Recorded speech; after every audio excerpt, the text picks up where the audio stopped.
Greetings, everyone. I hope everyone is well, and definitely appreciate you stopping by. So just as folks continue to pour in, just want to, as always, go over just a few housekeeping rules. So first, we're just asking all attendees to remain on mute throughout the session, but feel free. We would love to hear your insights, so feel free to use the chat as an option for discussion and just sharing your thoughts. I'd also like to mention that this session is being recorded and will live on the school district's DEI YouTube page, and the recording is indicated on your top left corner. My name is Kyle, and I serve as Director of Culture and Community Engagement here at the district's DEI office, and I had the pleasure of moderating this great panel today. With that, I want to welcome you all to the Equity in Practice series, and I really appreciate you all stopping by. And just for those who are not familiar, Equity in Practice is a series of it's a collection of community learning opportunities hosted by the School District of Philadelphia's DEI office in collaboration with district staff, community advocates, and community-based organizations that are focused on equity, cultural awareness, and social justice. So with all that being said, I want to wish everyone a happy Black History Month. This is an amazing opportunity to uplift the Black community, the Black community's history and culture. Our goal for today is to uplift the Black community while also sharing thoughts on how we can collectively uplift the community within our district and the city as a whole. So without any delay, I'm gonna move on and I'm gonna introduce our panelists.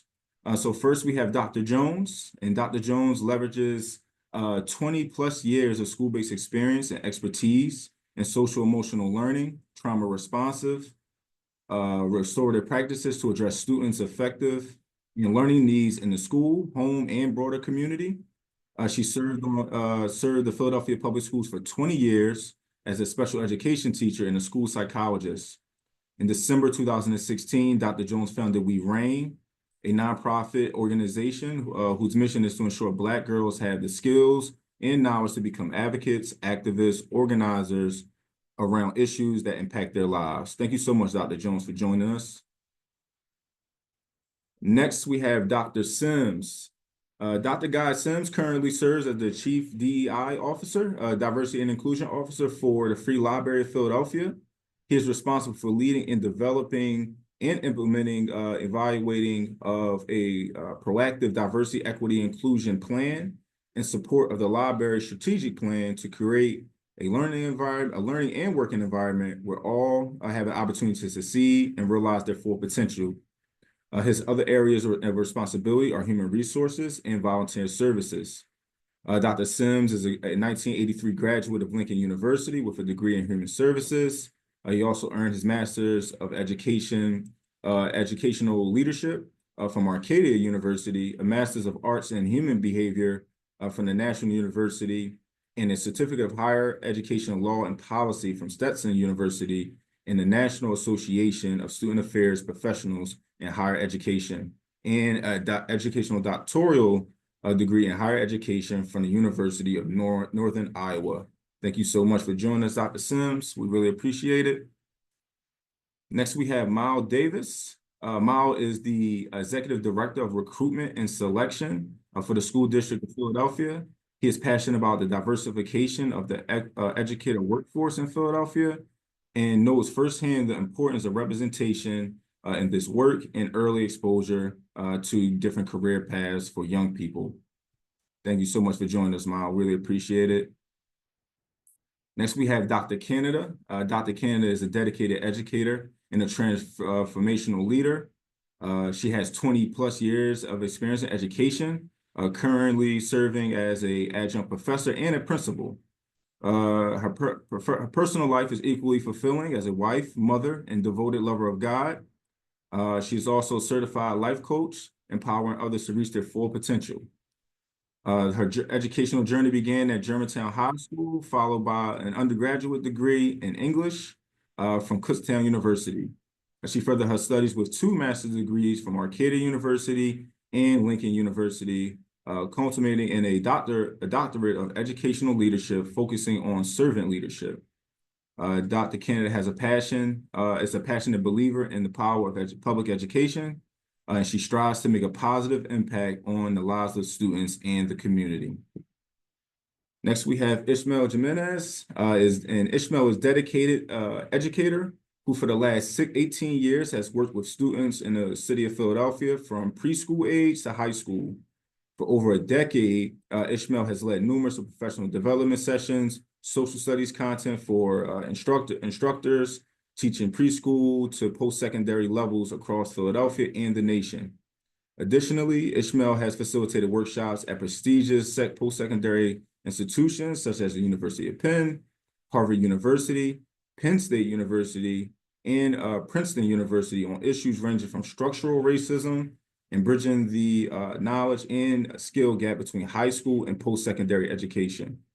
Currently, Ishmael serves as the Director of Social Studies Curriculum for the School District of Philadelphia and is an adjunct professor for the University of Penn's Urban Teacher Apprentice Program. The philosophical orientation that guides Ishmael's teaching and activism is rooted in a theoretical education framework developed by Setman Clark, which emphasizes the interconnected nature of education and its role in participating in a transformational world. Thank you so much, Ishmael. Really appreciate it. And I think we can get started. I'm not sure we have Tamira join us today, but we can get started with our first question. And I think I'm gonna go to Ishmael for this first one. So Ishmael, what is Black History? Pardon me. Why is Black History Month and teaching Black history still necessary in today's society? Well, first, I definitely want to highlight and uplift that Dr. Carter G. Woodson, when he started Negro History Week in 1926, made it very clear the purpose of it is to uncover the stories that kind of have been left out of the human story for many different reasons, but then to study that all year round and to celebrate it during the week.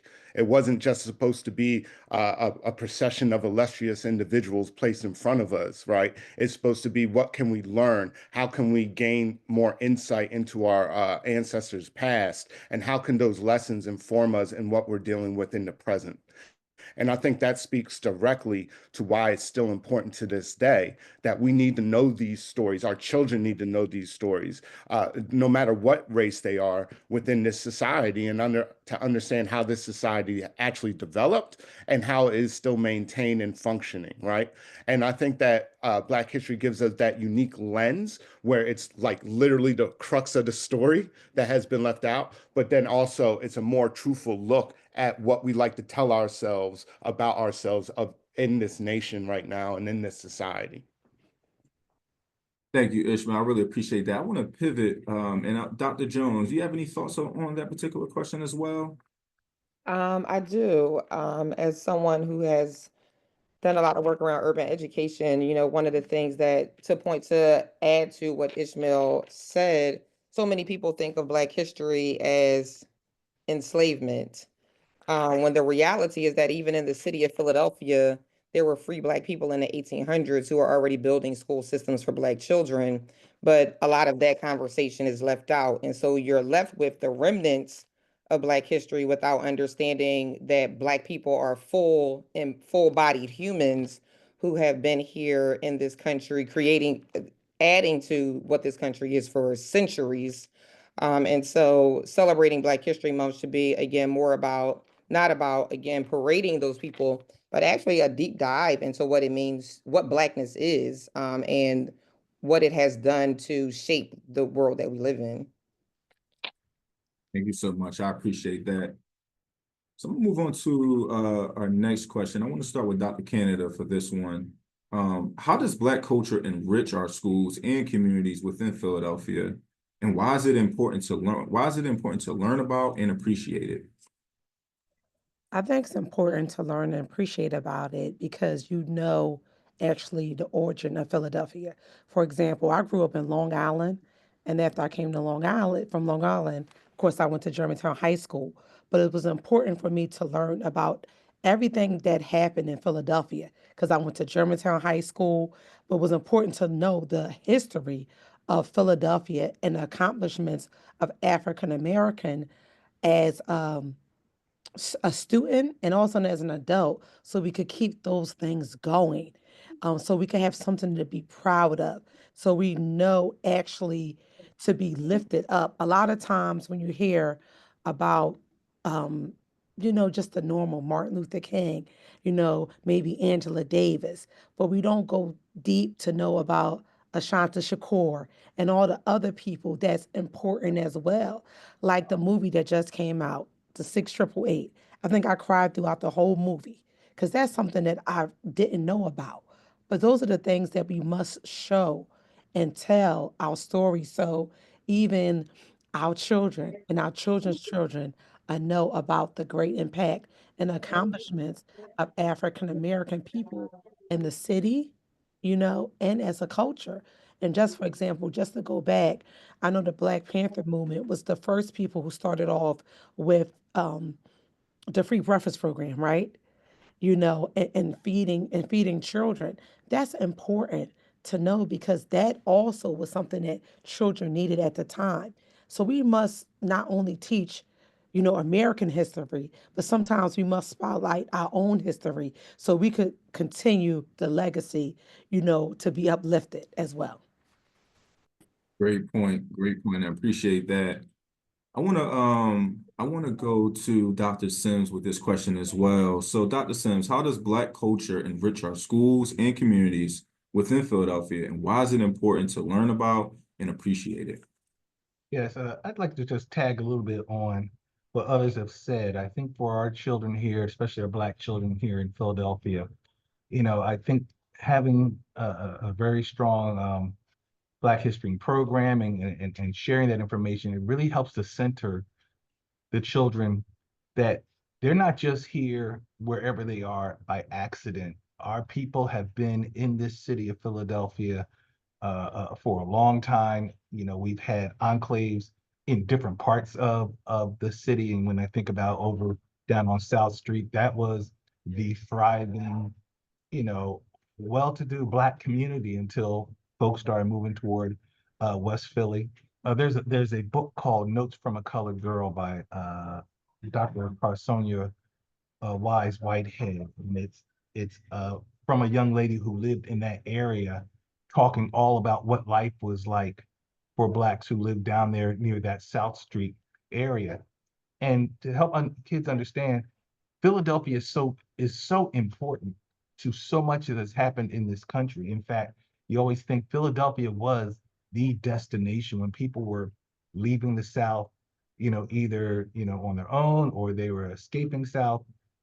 Philadelphia was the place. I mean, even when they tell the story of Mr. Still, who mailed himself, from the South up north, he mailed himself to Philadelphia because there's something was going on here. And when we think of people like Cato and the establishment, uh, actually, people from Philadelphia helped to get Lincoln University established. They helped to get Cheney established.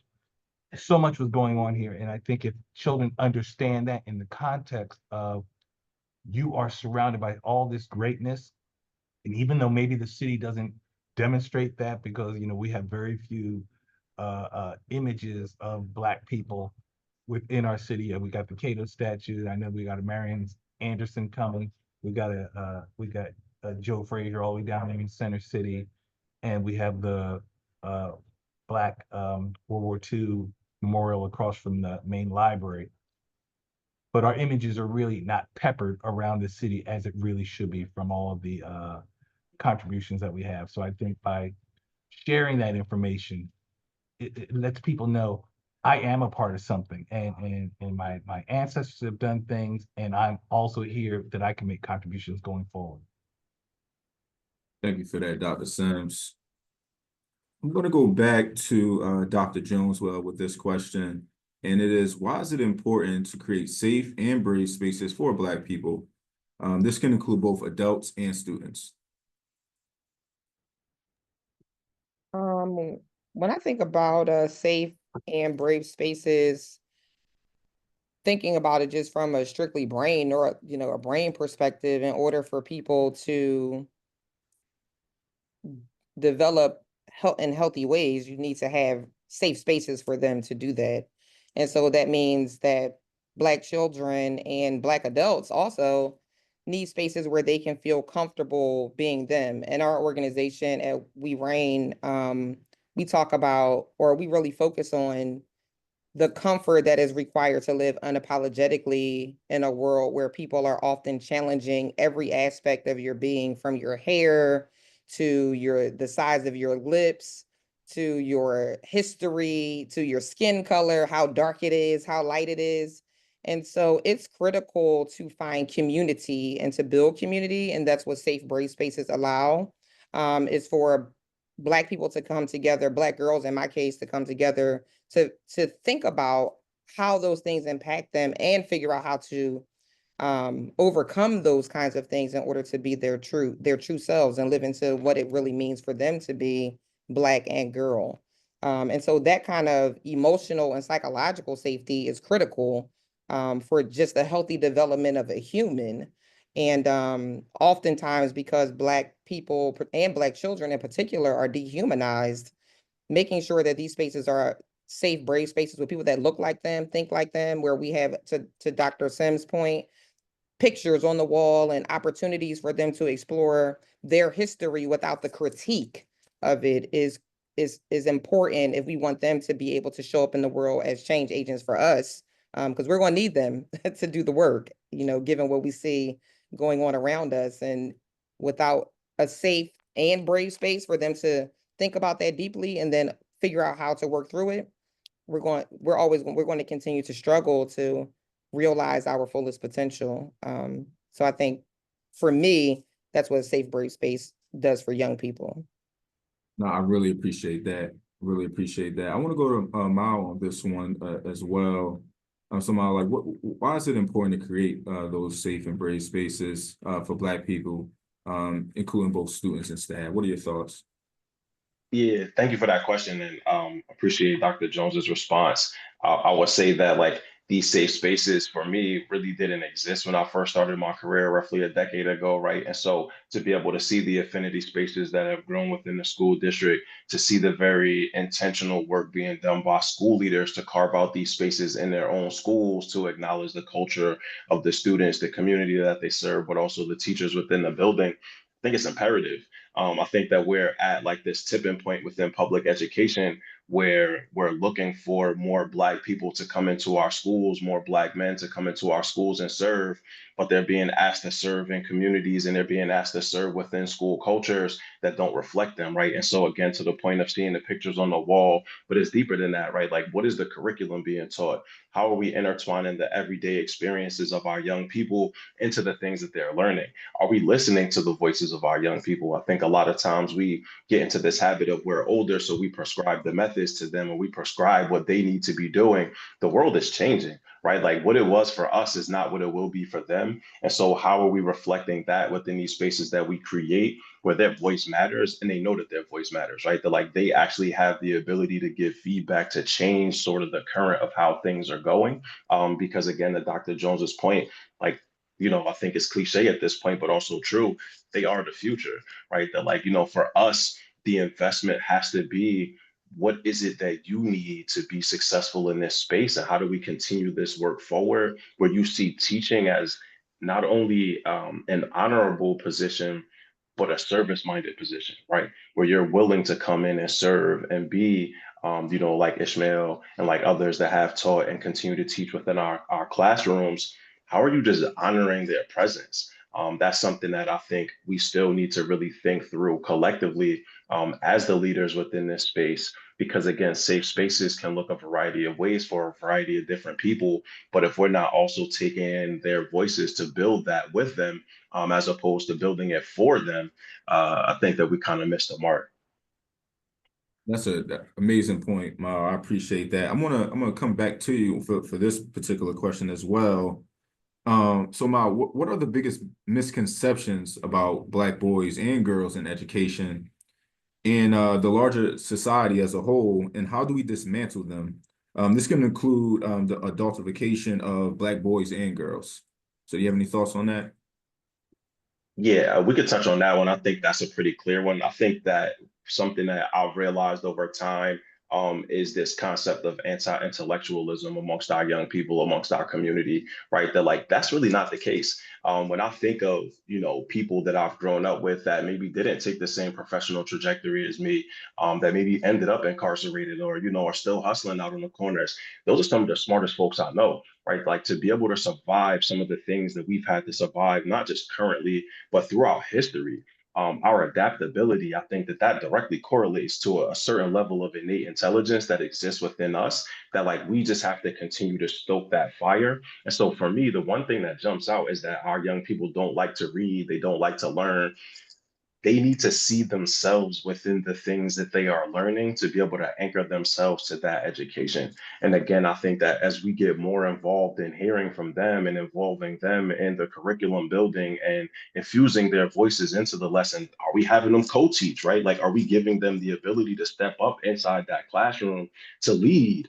And if we aren't, then why do we expect them to show up every single day and give us their best, right? Like if we are also as the adults within the building, as the leaders within this space, not showing up in a meaningful way and not speaking our truth to them too, right? Like this isn't easy. I don't think any of the folks on this panel or any of the folks on this call are gonna say teaching is easy. I'm out on the road all the time, feet to the pavement, telling folks this is the hardest job that you can have.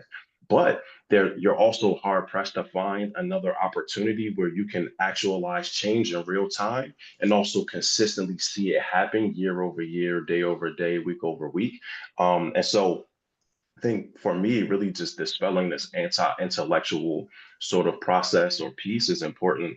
And then, of course, the adultification of our young people, the school to prison pipeline, how quickly we over-identify our young Black males as being aggressive and putting them into self-contained, which is almost like a prison sentence for a lot of them because they can't get out of self-contained or that IEP process. And so I think that there are just a lot of ways that we can maybe step back and reassess how we approach our young people from pre-K all the way through 12th grade into college to really say, hey, listen, we see you, we recognize you, we need you, and we love you.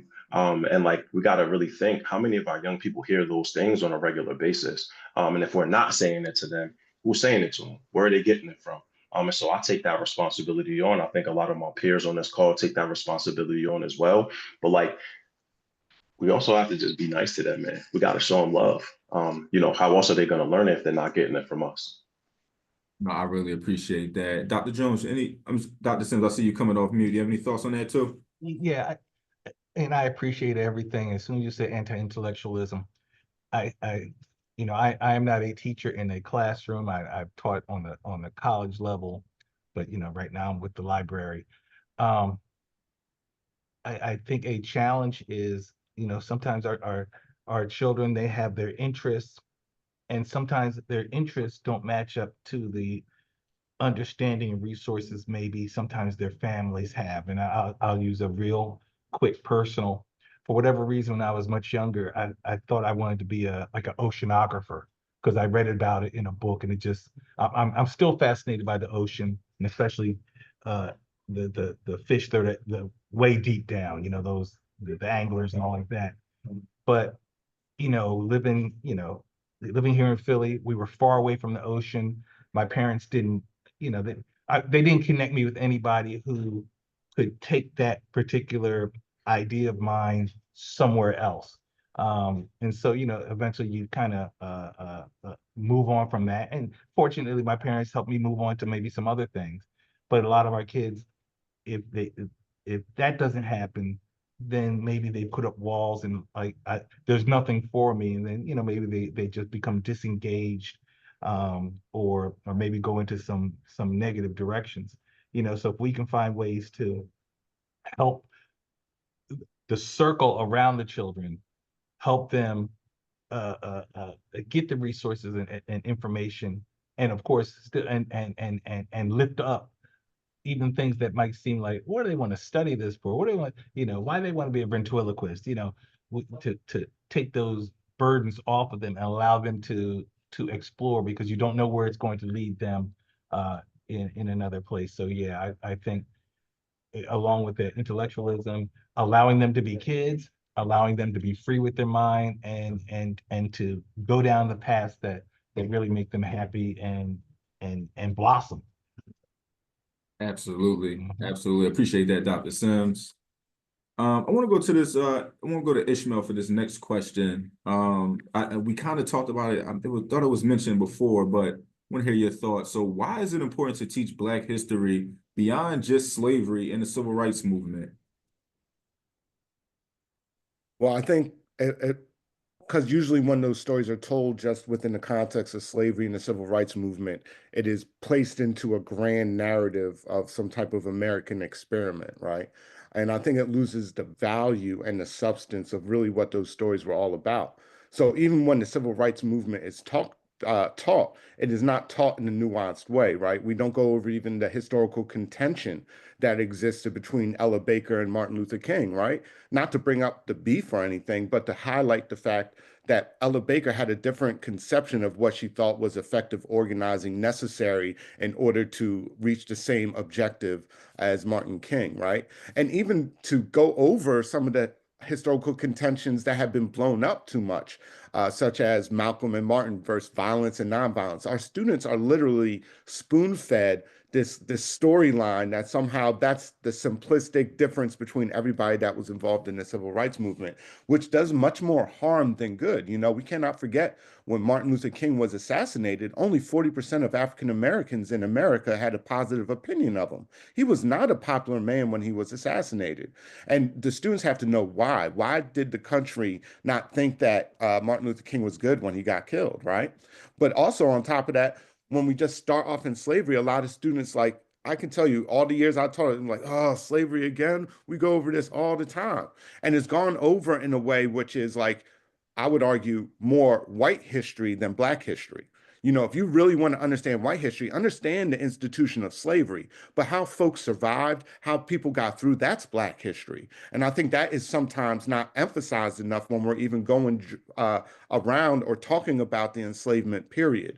And then if you combine both of those narratives together, unfortunately, it becomes this like myth of racial progress. Oh, slavery, that was a long time ago. People just need to get over it. You know, Rosa Parks sat on a bus. Martin Luther King had a dream and Barack Obama became president. And unfortunately, these type of narratives flatten the real true kind of like nuanced experience and also lessons that students can learn. I can tell you right now, that's why half the time students are like, oh, I don't want to learn about this because I always learned about, I heard about Harriet Tubman or Sojourner. And it's like, no, did you really learn about them? Did you really learn about the motivations that pushed folks to run away, put their lives in danger? And did you know that most folks, when they did escape, they ran south, not north, right? They ran to Mexico. So like all these type of lessons get to the very nuance, and it gets to the idea that people are people are people, and people handle it differently from different vantage points and different positionality and different circumstances. And those type of paradox and also overlaps, I think students grasp onto more because they see themselves more into the story and recognize that, civil rights movement, civil rights bills, that's all good. But what did that mean to a poor black child in the project building in Chicago, supposedly not never under Jim Crow? And those type of nuances need to be brought up into the conversation. Sir, Great. I know you're gonna probably go to somebody else. Would you mind if I just jump in for No, 1 second? absolutely. Just to Jump piggyback in, off of jump in. that, man. I think for me it was transformational learning about the Black Seminoles, right? That like there are certain components of the revolutionary act of becoming free that are never covered when we get into the whitewashing of our history. I go back to the destruction of Black civilization by Chancellor Williams that really kind of set my whole learning on its head and kind of had me go down a very divergent path from where I was initially because that was the first time I learned about Queen Nzinga. That was the first time I learned about like the constant pushback against Europe with the slave trade and like how many people across the continent were fighting actively to prevent this from happening. And we don't learn those things, right? Even Capitalism and Slavery by Eric Williams, like that book taught me the money piece behind slavery, right? It took the frustration of like the bondage and helped me understand the built-in advances that Britain and the United States had monetarily by only allowing ships that came from those two countries to be able to transport bodies. The first insurance bonds came on slaves, right? Banks built their wealth behind the slave trade. We're not told those things. And so when you learn these histories and you learn these things and you're now able to apply it to the current regime that we're now under, you understand the importance of being able to learn your history because it repeats itself if you don't.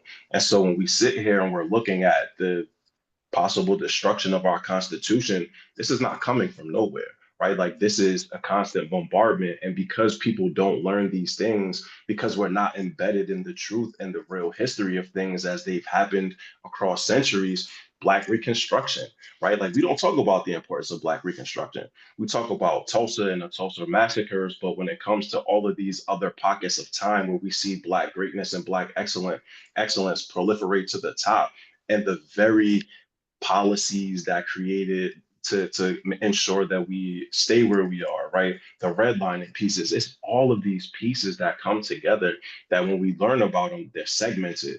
No, these things are intertwined. They are together. They are purposeful. They are intentional. And if we don't say those words, if we don't name it that way, then it's just kind of pie in the sky, mystery box kind of thing. Like, no, this is intentional. And if we don't take the time from start to finish to understand how this works, then we're doing ourselves a disservice, but ultimately we're doing our young people a disservice. All great points. I appreciate that, Mom. For this next question, I want to go to Dr. Canada, if I may. We're just talking about teachers and school leaders, so I think it would be appropriate.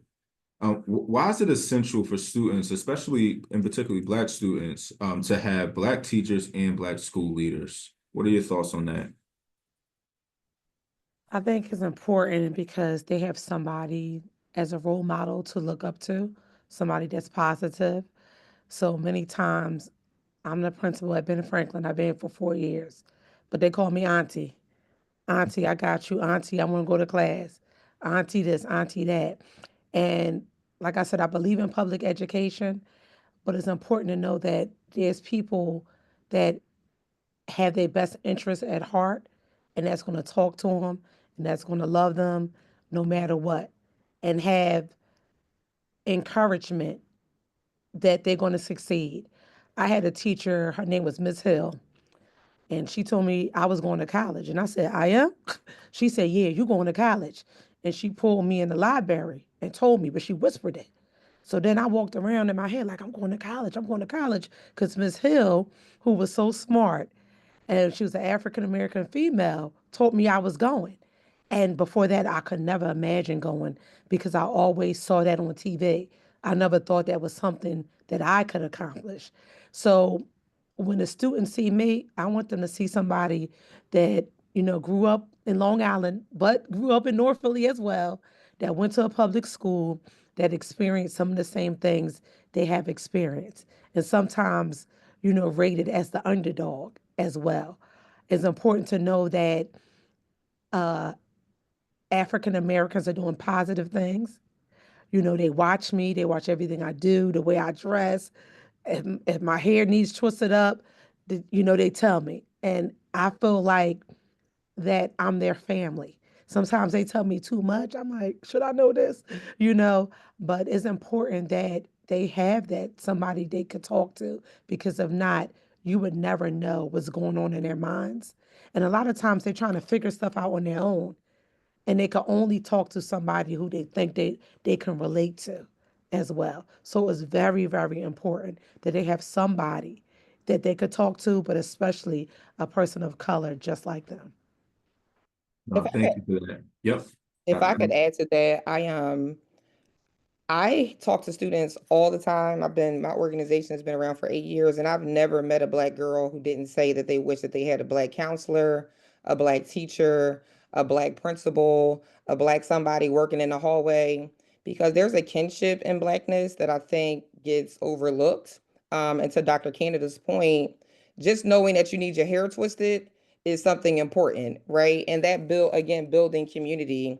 But it's not just adults saying, or research pieces of paper that say that this is what's important to our children. Our children say it out loud out of their mouths every day that I have a white counselor, but she knows nothing about the experiences that I'm going through every day. And being able to talk to someone who understands, really understands, because they've walked those same streets, makes a huge difference in the way that you can even teach children in the space. So that having black teachers, black educators, black everybody, black, it's an essential characteristic of schooling that is, if when it's not available, it does harm to our children and it's not helpful. And Kyle, let me just throw this one other little piece into it. As a child in school, you understand that teachers, they represent the authority, just like the administrative staff with the principals and everybody. And if those people aren't there, you exist in a world where you you see everybody in authority, and if nobody looks like you there's something psychological that says I'm in a certain place, and how do I get to some of these other places? I know they say you can't be what you can't see, but you can. It's difficult. So when they see black teachers and a variety of black teachers teaching a variety of different subjects, not all gym teachers, and they see principals and vice principals and, like you say, counselors, there's something that says, you know, I'm going to leave here and I can be a part of the the more authoritative world. That opportunity is there sitting for me. So I think that's another piece of why the black teacher and the black administrators and the black parents involved in the school, why that is so important to our black children's psyche. Nice. Thank you both so much for that. And Ma, I know you're in recruitment. So I would love to hear your thoughts on this particular question as well. Yeah, I don't have much to add. I think the folks kind of hit the nail on the head. I think when we talk from a recruitment lens, and thank you for including me in this. When we talk from a recruitment lens, best believe whenever we're trying to get more Black males, Black women, non-binary folks into these spaces, queer folks into these spaces, they're looking for that representation too, right? They're like, when you walk into that school for that interview and you're looking around and no one reflects your culture, why would you want to work there? Right. Like, it takes a certain level of service. It takes a certain level of selflessness to put yourself into that position. But then when you look at a lot of the data points, that also increases burnout. Right. And so we have to just be more conscientious of all of the pieces. I think that Dr. Canada mentioned, like, especially with the students, they're watching, right? Especially when you represent their culture, you represent their intersections. I think also something that we do is this assumption that because a person is Black, they can come into any school, any urban city and serve, and like they're gonna just get it. That's not true. The number of folks that I've worked with that grew up in the suburbs, went to really prestigious schools their entire life, never grew up in the hood, never lived in a project building, have never had that experience. But we're still able to go into some of these cities that were very different than how they grew up and find a pathway for themselves, is because they were selfless in understanding that they have to align themselves to the culture of the young people that they serve in the community where they find themselves. But I think that we also make, again, just this drastic mistake of saying we need more Black people in this space without really realizing that this space is detrimental to a lot of them, right? They like to continue to show up 180 school days in a row in a space that does not value you for your intellectualism, first and foremost. It hurts, right? That, like, you went to college the same way your colleagues did. But when you hear these stories, when you get into the data, not just from the school district of Philadelphia, but I think across the board, when you're looking at people leaving education in the city of Philadelphia, the school district specifically lost 1,000 or more Black teachers over the course of 20 years. And like, what are we doing to rectify that? How are we addressing that proactively to then make this a space where our young people want to come and serve? We have teacher academies in the city that are addressing it, right? They're like Dr. Jones's program at Penn is addressing it to a certain extent. But I think, again, that we just have to be honest with ourselves, and it starts there. What is the messaging? And if we aren't there yet, how are we communicating that to candidates, to people that want to come here and serve, to say, hey, we're not there yet, but we need you to get there. We need your feedback. We need your guidance. We need your leadership. And again, back to what I said before, are we asking the students? Are we asking their parents, right? That like we sometimes serve in places where students are not being served well the same way that their parents were not, the same way their grandparents were not, right? That like we, especially in Philadelphia, folks tend to stay in a pretty clear radius. And so, what are we doing to offset these historical difficulties? And if we aren't actively addressing it and doing it, um, then we should stop pretending and really just be kind of honest about where we are. But I can say, thankfully, the district is addressing it. Wonderful folks on this call are working actively towards it, like yourself.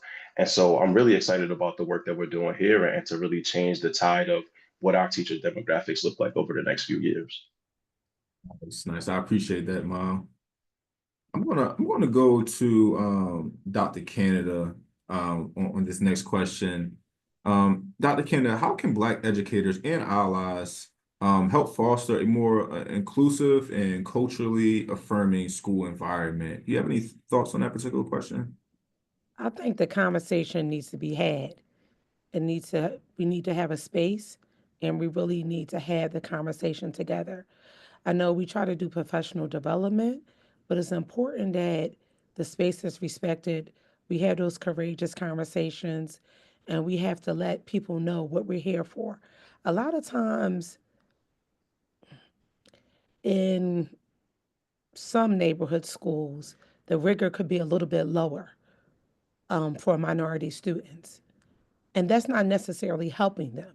That's handicapping them because they could rise up to the occasion as long as you rise the expectations up, okay? So they're going to give you what you give out. So just being courageous enough, and it comes from leadership, it comes from the top up. I always say to my staff, I want top-notch education, okay? It's a public school. That doesn't mean anything. I don't believe that you should have to pay for top-notch education. It's a public school. I received it at Germantown, and these students are here going to receive it as well. So every time I'm going and doing my walkthrough, let me make sure it's top notch. Let me make sure it's rigorous. And being courageous enough to call the person out who's not doing it. Call the person out that's not giving them those high expectations. Because if you don't, then it could just be mediocre. And we're not the type of mediocre type of people. So I want to make sure that it comes from the top up. You also have to call people out, pull them to the side. Why aren't they reading this? I saw that you gave this. This was not in the curriculum, and just calling them out and putting in your non-negotiables as well. I often say to the staff, I always ask this at PD. I said, raise your hand if you have kids. People raise their hand. Raise your hand if you love your kids. Raise your hand. Okay, so while you're in this environment, these are your kids. And I want you to treat them like you would treat your kids or your aunt or your grandparent or your niece and nephew that you love so much. Make sure they have everything they succeed. Make sure we eliminate the barrier by building a relationship so they can succeed. But we at least have to have those courageous conversations. It needs to be talked about in PD. I also like the idea of a book talk where we can get all this stuff out before school starts. So you will know what people, the bias and all that stuff lie. But it has to be talked about. It has to be in the forefront. No, I really appreciate that. I also want to go to Dr. Sims on this particular question as well. So Dr. Sims, like how can Black educators and allies, foster a more inclusive and culturally affirming school environment, in your opinion? Sure, yeah. I think first of all, definitely, and I hear it already here on this call, we have to make the commitment that this is what we want and this is what we're going to the environment that we're going to set up. We have to dedicate our time and we have to dedicate our resources, both financial as well as people power, and we got to be those first advocates, to stand up when maybe the district says, no, or let's say the community is saying, you hear some other voices from the community saying, we're not trying to hear that. We have to be the advocates for our students to speak up on their behalf. I'll say those are some of the ways that we can, accomplish that. Thank you for that. So for my next question, I'm gonna go to Ishmael first on this one. So Ishmael, what role should we play in encouraging student activism, but not just student activism, just advocacy and civic engagement across the board? Well, first, I just want to co-sign what Dr. Canada said. We got to be fearless, unapologetically fearless when it comes to being leaders in education, providing the framework like a classroom teacher is a leader, right? For the students to feel like they have the confidence enough and also the wherewithal and also develop the skills necessary to actually interact with the world in an authentic way. And I think sometimes that gets lost in the sauce when we're just like box checking, right? What things are supposed to look like. Sometimes we lose sight out of the fact that this is supposed to be for the children. They're supposed to get a deeper understanding how to deal with reality and transverse in the real world and then within the society. And I think when we practice those skills as we build those muscles, by default, you are following the student somewhat when it comes to identifying what's important, what they feel like needs to be addressed.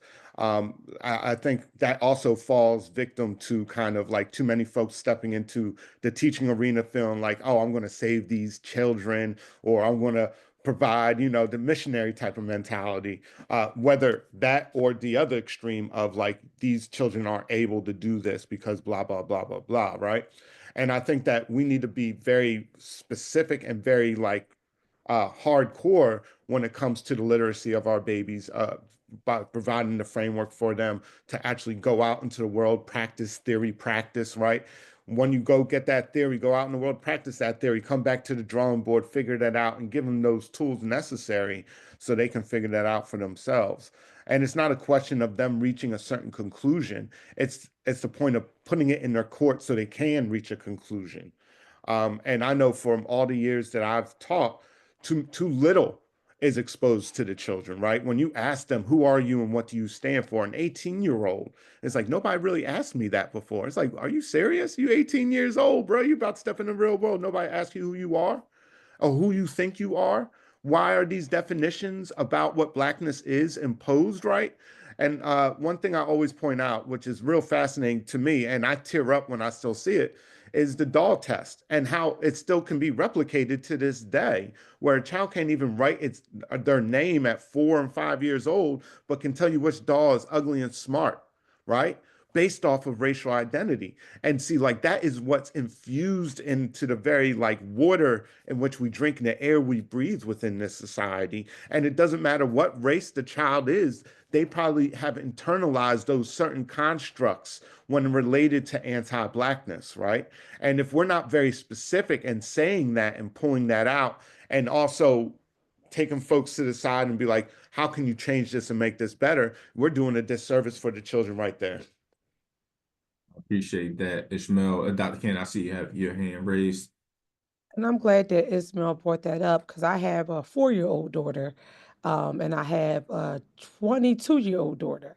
So the 4-year-old, I always have to say, your hair is beautiful. Black is beautiful. And she's 4. So I'm teaching that to her now. Like, so she knows no matter what she sees, that she's beautiful. Your hair is fine the way it is. Because if not, if I don't start her early, if she gets older, it's harder to build that up. So the books that I do buy is I love my hair, don't touch my hair, stuff like that. So when I'm reading to her, she sees people that look like her in the book. She sees people that are proud of themselves. A lot of times she's been wearing her kente cloth. I bought it for, I think the pastor bought it for her, but she wears it every week. She got a skirt, her little Africa stuff. She wears it every week. And I'm like, okay, and it's something about having that background and starting them young. I caught her the other night. She's a late owl, like my husband. Caught her the other night, and I walked past the room. I said, Aaliyah, what are you doing? She said, I'm looking for Black History Month. I could do nothing but laugh, but that's my child. You know what I mean? And I said, go ahead, keep looking for it. You know what I mean? She may have been pulling my coattail, but I was okay with it because that's what I'm teaching her at the, present moment. So it's like you got to start them off, even if it's 4, you got to start them off young. Nah, I love that. I appreciate that, Dr. Canada. So we have about 11 minutes left, so I'm gonna be a little selective with our final few questions. But I do want to go to this question that I think is very important. I'm gonna start with Dr. Sims. What role does community partnerships play in supporting Black students, staff, and Black families?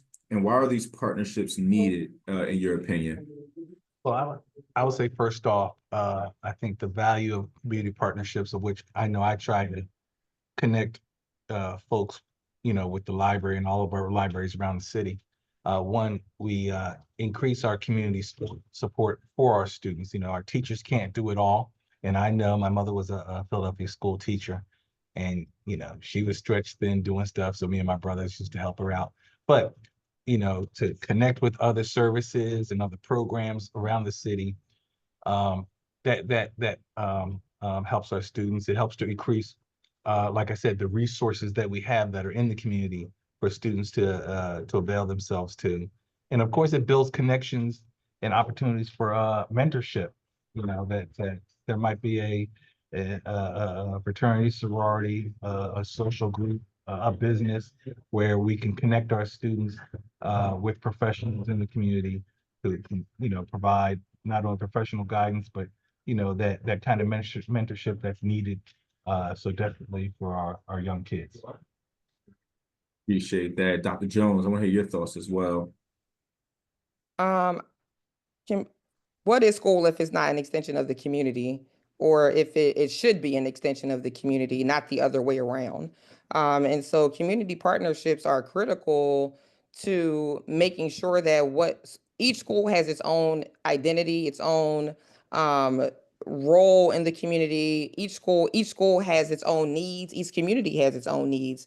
And so those kinds of things should be serviced, and those needs should be met within the school system if we wanted to function as a critical piece of the community.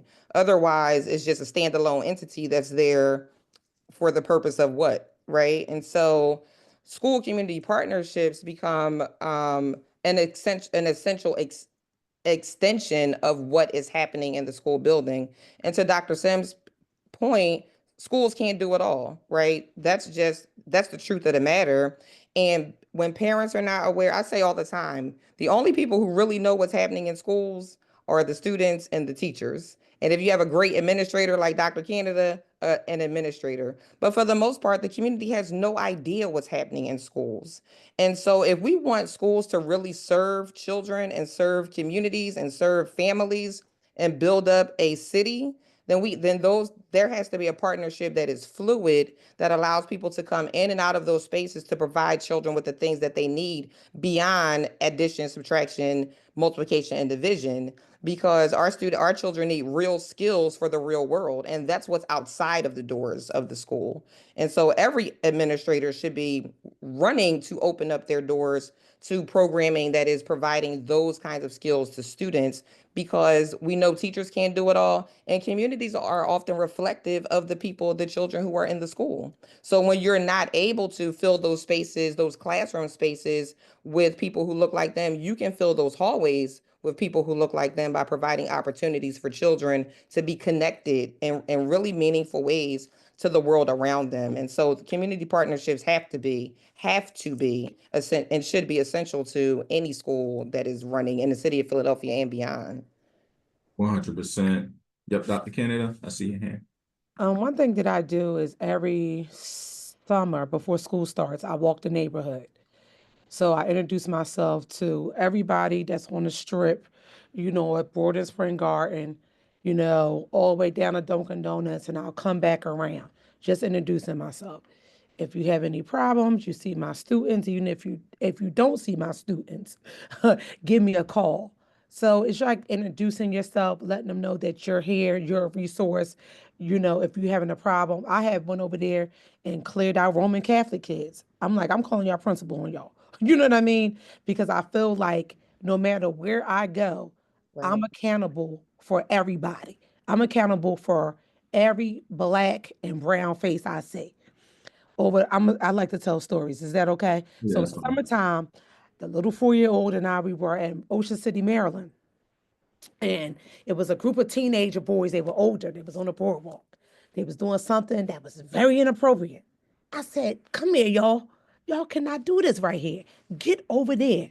They said, over there, miss? I said, yes, over there, because you got kids right here. They said, okay, miss. So my friend said, do you know them? I said, no. But I said, they know I'm not playing. And they moved, and it's just a respect thing. You know what I mean? And my husband calls it being newsy and in everybody's business. So sometimes if I see something, I have to put them on mute while I yell at people. You know what I mean?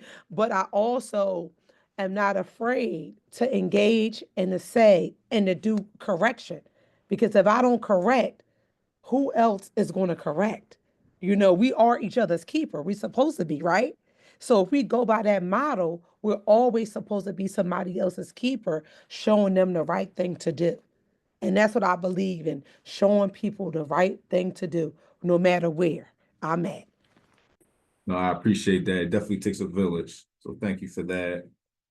So we got 5 minutes left, but I want to combine two questions, and I want to start with Ishmael, and then I'm gonna go to you, Mal, if that's okay. Um, the first question I have is like, how can literature be used as a tool to help students develop a deeper appreciation for Black culture and Black history? And I want to add on to that question by saying, I know we dropped a few recommendations, book recommendations, but do you have other book recommendations or even media that could kind of add to that as well, at top of mind? Well, yeah, I mean, number one, students should be reading and writing every single day in their social studies classroom, in all classrooms, but especially in social studies. We're blessed in Philadelphia. We have a requirement to take African American history in order to graduate. So we really need to spend some resources and time in making sure that we have that class correct and the literacy piece very centered within what that class even looks like. Because if you're not reading the words of Carter G. Woodson or W.E.B. Du Bois, or even like Ella Baker and the Freedom Struggle, right, by Barbara Ransby, right? You're doing a disservice to what the children are truly understanding by showing them a quick video and talking about how they feel about what the presentation meant to them. It loses its real like gut of like critically looking at the literature in a way which is supposed to give you insight into what the differing ideas were at given times, but also a clear view of the intellectual genealogy that has informed a lot of people's understanding of who even Malcolm is, right? You can't talk about Malcolm without Garvey, right? You can't talk about Garvey without Booker T. Washington. Why was Booker T. Washington so powerful at the time period that he is? And like this just takes you down a rabbit hole, and that's the position we want to put our children into. And so Black history uniquely provides that opportunity where you're really getting into kind of how folks are trying to get free and free in a society that's based on them not being free over generations. And that literature, it just extends further. The books I would suggest right now when we're talking about the gap of Black teachers, uh, Black women teachers make up less than 5% nationally of all teachers. Black male teachers represent 2% across the whole nation. So you're talking about a dramatic shift and also wholesale kind of dismantling of a Black teacher pipeline that historically has existed within this society, that had higher standards, that had much more expectations for the students to rise to certain, even if they didn't have the same amount of resources, you had that different type of love movement going on in those school buildings. So I definitely want to suggest The Education of Blacks in the South by Dr. James Anderson as a book to read. Jim Crow's Pink Slip by Leslie Fenwick.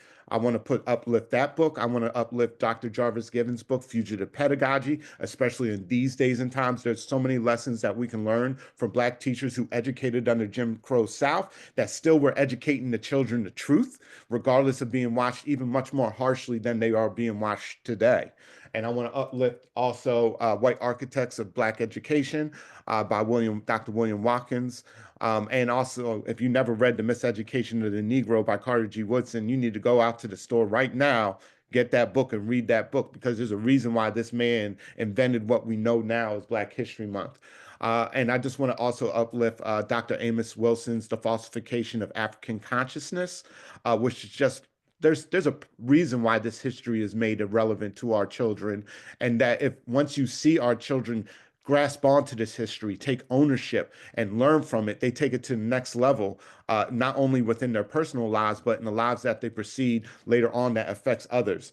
And I want to uplift the work that 1838 Black Metropolis is doing here within the city. They currently have a great exhibit at the Historical Society of Pennsylvania that's open up until the end of May. And also they're doing great work in documenting history. So we all know about Henry Box Brown that we were talking about earlier. Have we heard about Lear Green? 18-year-old girl who mailed herself, right?